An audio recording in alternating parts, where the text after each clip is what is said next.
In this episode of the Exploring Information Security Podcast, how to crack passwords.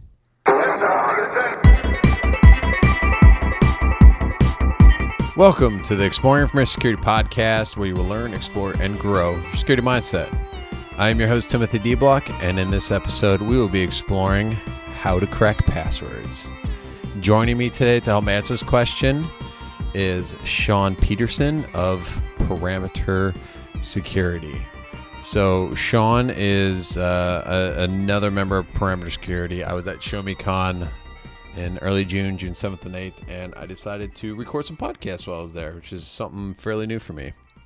But Sean gave his first ever talk at any security conference.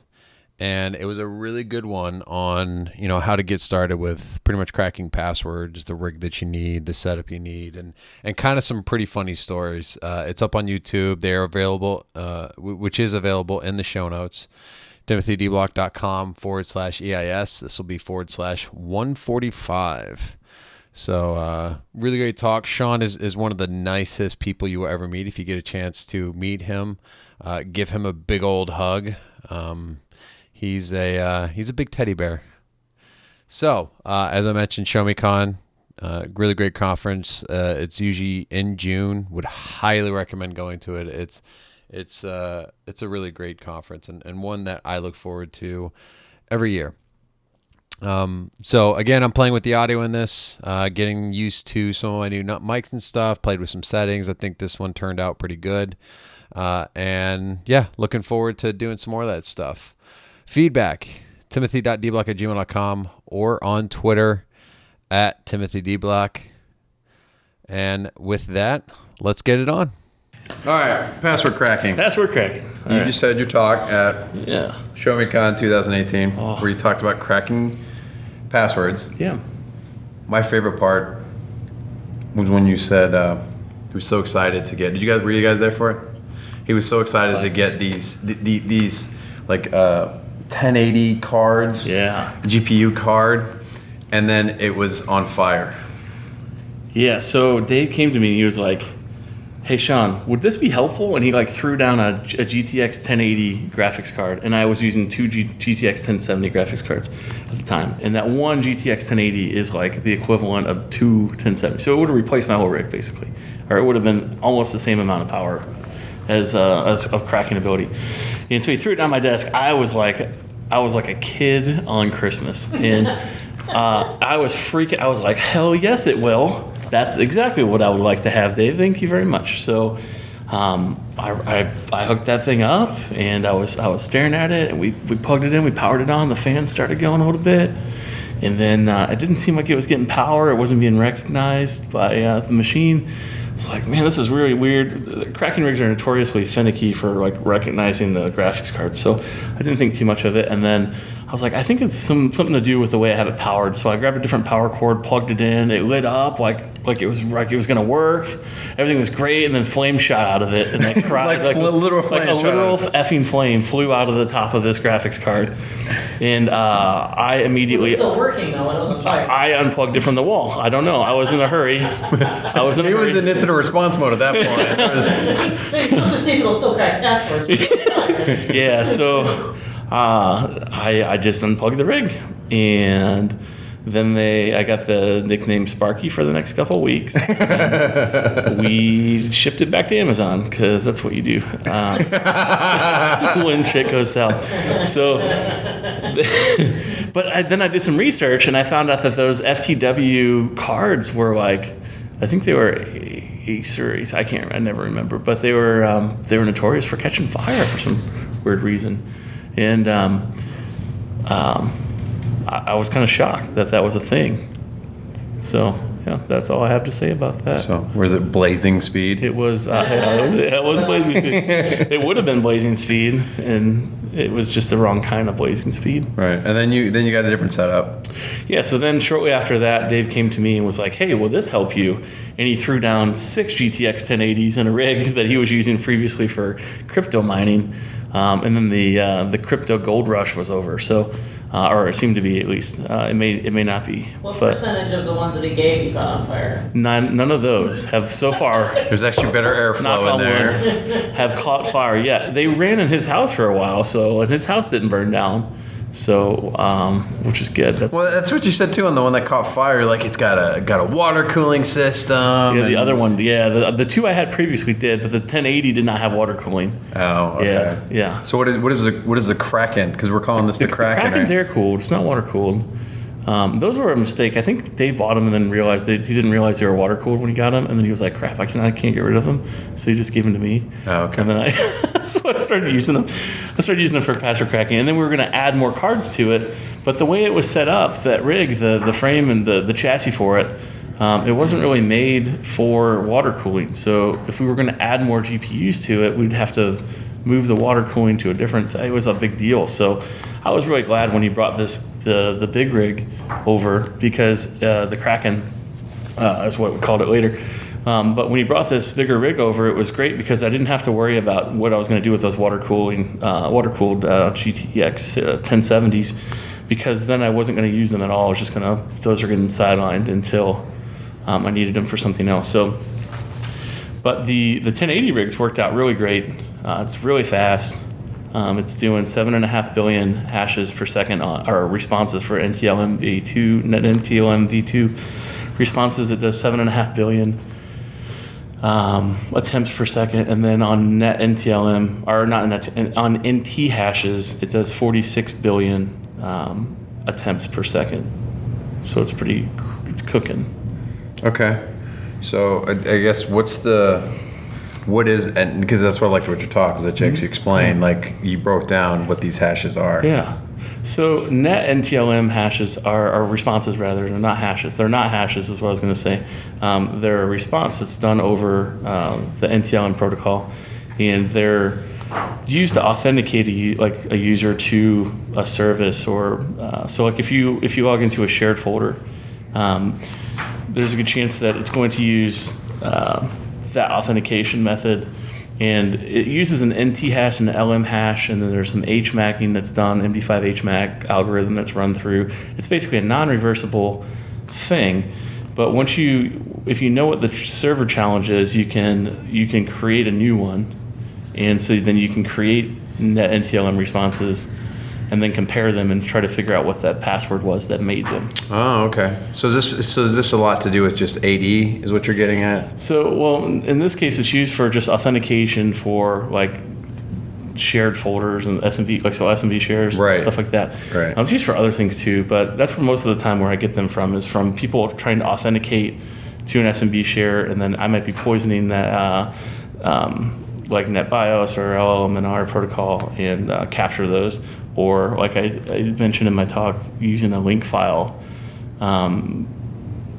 attack, where if you get access to one machine, you can drop a malicious link file into a shared folder, and when people view it, it'll call home to my SMB listener and send authentication requests. So this is more from like a pen test, not necessarily you have like this dump of like bcrypt passwords. Right. So most of the time I got to go and actively collect those through using something like Responder, or through an SMB, like a rogue SMB share, or some kind of method of getting those hashes. Now, if I get them from like the hashes that are from, those are responses. The hashes that I get are mostly NT hashes, or a lot of people call them NTLM hashes, which is kind of a misnomer because NTLM is a protocol, not a hash.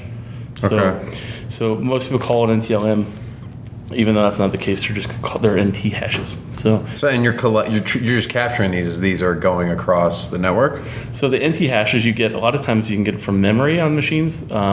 Windows 8 and below natively store clear text passwords in memory along with those NT hashes.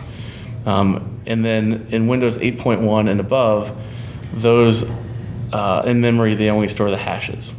Unless you're using something like Office 365 or something like that, and you're saving your password with Windows Credential Manager. In that case, then it's still storing your clear text password in memory. But what I was getting at is that the NT hashes are stored in memory, and you can get them if you have access to a machine. You can dump the memory of the machine and get NT hashes from there. Okay. That's one way. The other way that I run into the NT hashes most is through dumping the domain controller. So if I get access to a domain controller, if I get domain admin creds and I get in a domain controller. It happens a lot from what I hear. Yeah, luckily it has happened a lot for me, so that's good. So you just get all the hashes then? Yeah, so like if you go to like a big enterprise, you might get 30,000, 40,000 hashes from a domain controller. It's all their AD users, and then I get historical hashes out of that as well. So that might save the last 8 passwords that they had, the last password hashes. Right. So that's where I use a lot of those. I use the cracking rig for that a lot because there's a whole bunch of hashes there, and if I could pass those hashes to like authenticate to another machine. You can't do that with NAT NTLM responses, but you can do that with NT hashes. You can just like say you're using PS exec, which is a tool that you can use to remote into a machine. Right. It's used as a remote administration tool. And you can use the username and the password hash, the NT hash, and it'll authenticate you into the machine, and you can have remote access. You can do that with just a hash, so you don't have to have the actual password. Right. But say there's another service that you want access to that person might have access to, and so you don't know what the password is. But if you know what their previous password is or what their domain hash is, if you can crack that hash and get the password, there's a possibility that they're using similar passwords or they're using right. So to really, like I said, having an NT hash is a win, but having their actual password is a bigger win. So, that's kind of the whole point of me getting into this was because of that. Right. It's like I wanted to know what those passwords were. Right. And so. Okay. So we've talked about the rig that you want, something beefy. A lot of GPUs. I know you talked about also CPUs not doing things very well. So it's GPUs, and that's pretty much, to me, when I hear GPU, it's a graphics card, right? Yeah, graphics cards. Yep. I get some graphics cards. What are you putting on this box for the actual cracking of passwords? Like as far as tools go? Yeah. Okay. So as far as cracking password hashes go, I usually use Hashcat for password hash cracking. And I used to use John the Ripper for password cracking, but I really like Hashcat more. I'm more familiar with it. I use it the most. I used a GUI version of John the Ripper for a bit called Johnny, which was good because it would help me kind of organize things, and I could just grab just the hashes and process them, and I could show visual things. I could see things a little bit better as opposed to going through a whole list of things in a text document or. But those are the two that I use the most for cracking. Okay, so like can you walk through the process of so you've got the passwords, how do you load them? How do you start cracking with them? Maybe not necessarily get into specifics, but like what's the process of putting, you got your password, you got your cracking machine. How do I then merge them to start cracking passwords? All right, so a lot of times I'll end up running you may use tools like Responder, you may find you just get lucky. Sometimes I've had an occasion where, I guess I had access initially, but really it comes down to like getting access to either a machine or getting access to hashes through poisoning of like LLM&R or NetBIOS name service, which would be like responder usage. Right. That's the best way. I think so far for me, it's been pretty successful. People haven't fixed that stuff, and it takes a long time to fix it. And it's kind of like it's a low hanging fruit, but it isn't something that people can just easily fix. They can't just shut off LLM&R and NetBIOS without screwing up things. Okay, in big enterprises, it's not something they can just get rid of. So, but anyway, once you get any kind of either a response or an NT hash, however you get those hashes, what you would do then is take those hashes, put them into Hashcat, either you take the unique ones and put them in a... And is this just like a spreadsheet that you load, or like is it a specific No, they're file? just text files. Just text files? Yeah, just text files. Okay. Yeah.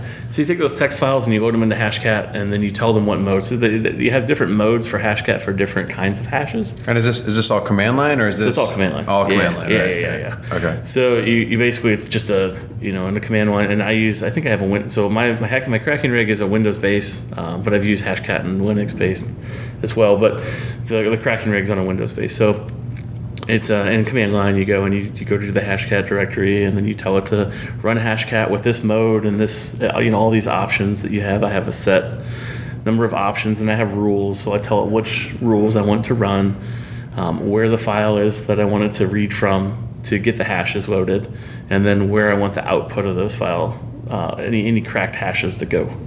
And then it just runs, and it starts feeding the dictionaries into the graphics cards, and it starts trying to process each line of the dictionary and turn them into net NTL MV2 responses or hashes, like NT hashes, and then it compares them, and then when it finds a match, it basically puts out that this hash equals this password, and then when it's done running, several hours later, or however, depending on how many hashes you have, or how many dictionary entries and rules you have, it could take a while.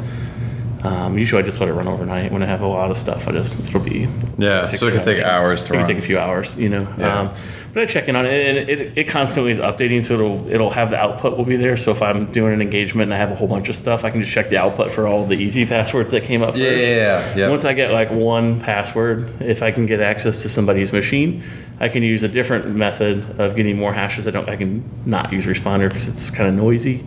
If they haven't already caught me using Responder, then I'll shut it down and I'll use a different method, which a lot of times will be that link file attack. Where did I already talk about that link file attack? Okay, mm-hmm. So the link file attack is where you take it was an attack that, or kind of a little trick that TrustWave I think reported on, and there's an article I found it from like 2011, and I think it was TrustWave's article. But really what you do is that you take any file, you can take a text file on your desktop, right click it, make a shortcut file on your desktop, change the icon to say the recycle bin. Then go into a hex editor and then edit where it says system32/local or whatever, that it's telling you to go there for it's telling the file that's where the icon is on your local machine. We just take that path and you change it to an SMB address of the attacking machine, your adversary machine on the network of the client site. And then you put a listener, you set up you can use like a Metasploit SMB listener module, and then just set up a listener. And then you can take that file and get it onto, if you have access to a machine, you can go upload that file to the machine, drop it in the shared folder. And then anytime a user goes into that same shared folder, the icon tries to load, and it tries to load the icon from that SMB share that you set it up to. So it sends SMB authentication. Usually it's like net NTL MV2 not hash, but response to the attacker machine, which then gets logged. So that's how you can get more net NTL MV2 responses that way. And then you just keep doing that. People go to these shared folders.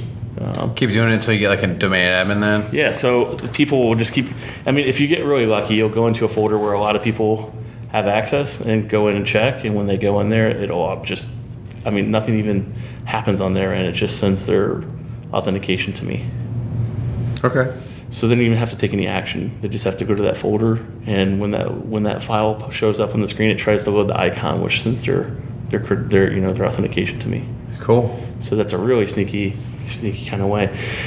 I don't know if there's a lot of way to stop that other than like net flow analysis or something like that, watching to see like, what's this new SMB share that everybody's going to, and we can't, I don't know if there's a whole lot of ways to stop that. So I kind of feel dirty using that.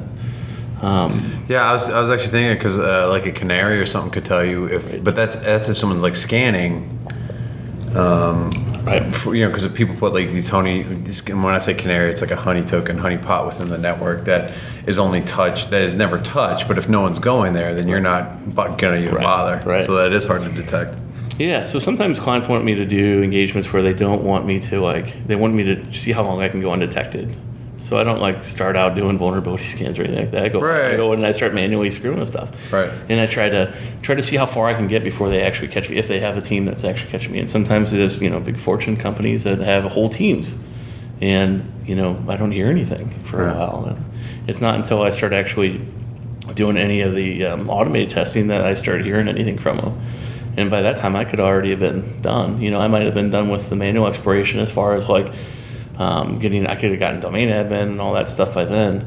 And then I'm just going back through. But you are getting caught at some point. Yeah, most of the time I'd say if they have like a whole team of people, then a lot of times they'll have alerts or something like that from the vulnerability testing. But and if I'm really, sometimes they catch like a responder, but sometimes they don't. So it's weird.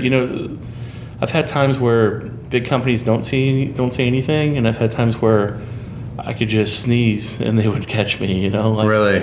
So it's all about what they've got and how they're monitoring, and so. Would you say you get to operate undetected more than getting actual caught? Yeah, I would. Yeah, I would say so. It's really, like I said, it's going to be the people or the companies that have huge resources for that. Right. And not that they're monitoring the right stuff. It's just that they have a lot of resources. But it's both. I'd say it's both. You get, they have the right things in the right spot. Right. So, and the people who don't, they a lot of times don't get detected. Right. Okay, so let's get back to password cracking because we've kind of gone off straight away a little bit. Which is fine. With the password cracking with the Hashcat, is that open source? Is that cost? Yes, so it's free. All the stuff I'm using is and it's kept up to source. date too. Yes, it is. So Hashcat's great. I don't know. I don't use John the Ripper very much, but I use Hashcat. I think a lot of people use Hashcat. Yeah, I'd say a lot of people. Yeah, all my mentors use Hashcat. Yeah. So it sounds like the biggest hurdle for people might be like getting the actual rigs that will be, because like you said, you have one that sends millions and billions of attempts in like a second. What did you say it was? 46 billion for NT hashes. Right, for NT hashes.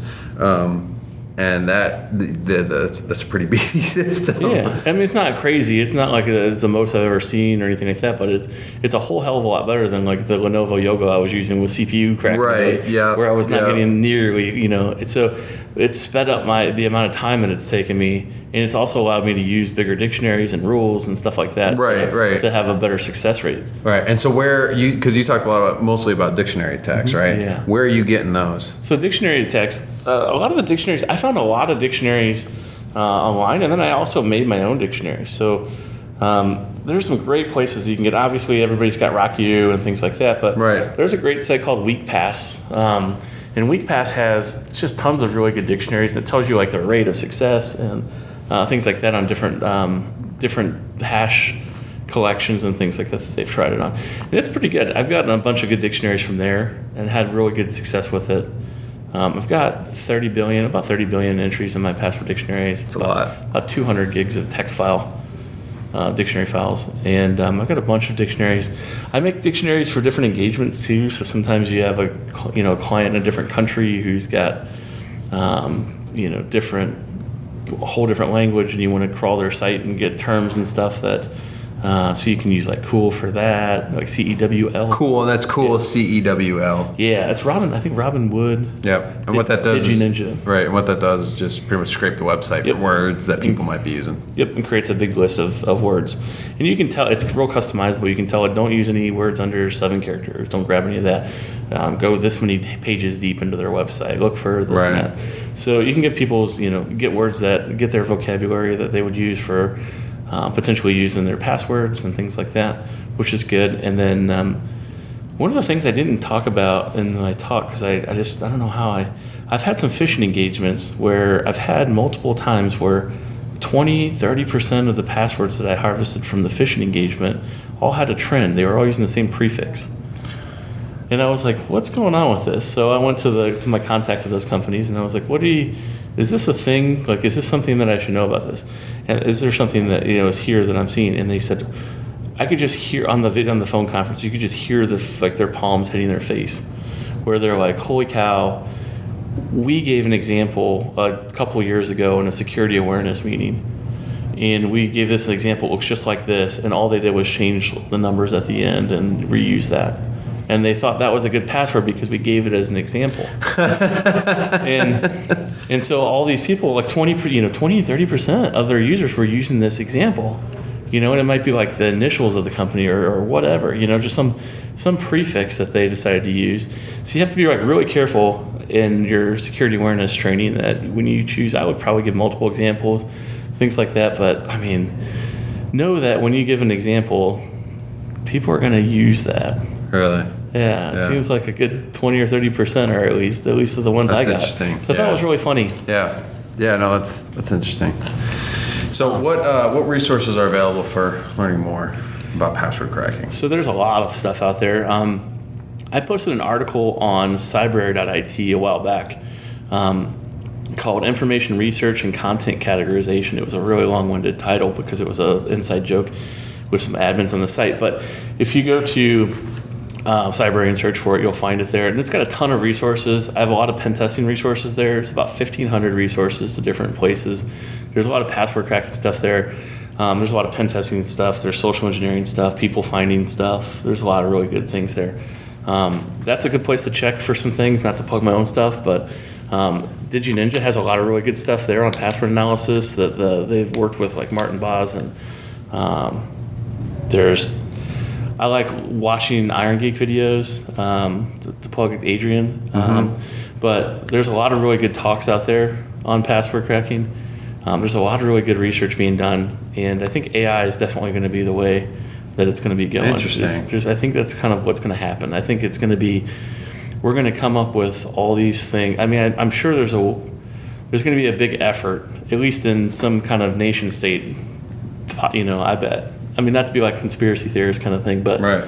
I could see it where there's going to be some big project where they're going to pull all these phrases and advertisements and things that people see and hear and experience throughout their daily because it's a pop culture thing or whatever, and those things can become password dictionaries because people are going to start using those passphrases. So I think that's going to be a thing, and I think AI may be helpful in the password cracking, the evolution of password cracking. That's interesting. We'll have to dive into that in another podcast. What's that? We'll have to dive into that in another podcast. Yeah, I think it would be neat. I would like to see if anybody's doing any research on that now. Yeah, I don't probably. know. Obviously, want to talk to more people doing this kind of thing. So yeah, well, reach out. What's your Twitter handle? Yeah, so you can find me on Twitter at Sean the Peterson. That's SeanThePeterson. Cool. And just shoot me an invite or follow me. Is there anything else that we haven't already discussed? Oh man, there's. Would you like to mention? Passwords are a crazy thing. I mean, going into passphrases and people using password, like LastPass and 1Password and stuff like that. So, are you a fan of password managers? Here's what I will say. Like, I think they have a good purpose. I think they're doing good things. I think that as an average, like, if I were to think in the perspective of an adversary, that would be one of the first things I'd want to go after. Really? Yeah. So if I were like a nation state or somebody who really wanted all those passwords, I would be hitting those. I would be pounding those companies for that data. Right. So I could see where that's going to be. I have a feeling that's going to be. So what are people supposed to do then? I don't, come up with good stuff. Come up with good passphrases. Don't use the same stuff. Right. Well, don't use anything because you were talking about scraping from what was it? Jeopardy answers. No, Wheel of Fortune. Wheel of Fortune. Yeah, that was what it was. Yeah. So I found a website. I cracked a password initially that sounded like a Wheel of Fortune answer. I thought, man, that sounds like a Wheel of Fortune answer. I wonder if there's a site out there that has Wheel of Fortune answers, because if there is, that would be a great password dictionary. So I found this great site. And frankly, if you're listening, thank you for the information. I reached out to the owner of this site. I think it's wheeloffortuneanswers.com or whatever. Yeah. It was in my slide deck. But anyway, I reached out. He gave me his information. I told him I was doing security research and that I needed his data. I would love to have it. He sent it on over. And I got like 55,000 Wheel of Fortune answers out of that. And it makes for a great password dictionary. So, I mean, just things like that I mean, it's great to make a passphrase. Passphrases are what everybody kind of thinks is, you know, in my research, it seems to be the better option for a password. Right. It's, you know, or instead of a password, really using a passphrase. But using something that isn't common, using something that means something to you but doesn't mean anything to anybody else, using words that are slang, using things that aren't in dictionaries, swapping out words, like taking a song lyric that is not popular anyway and then swapping out words with other words to make it mean something, you know, have some other, you know, that's not going to be in a password dictionary. That's going to be very helpful as well. So that's my recommendation. Obviously, keep the length as high as you can, remember, and as high as your whatever resources you're trying to log into will let you. Right. Cool. Yeah. All right, man. Well, thanks for joining me. Thank you for having me.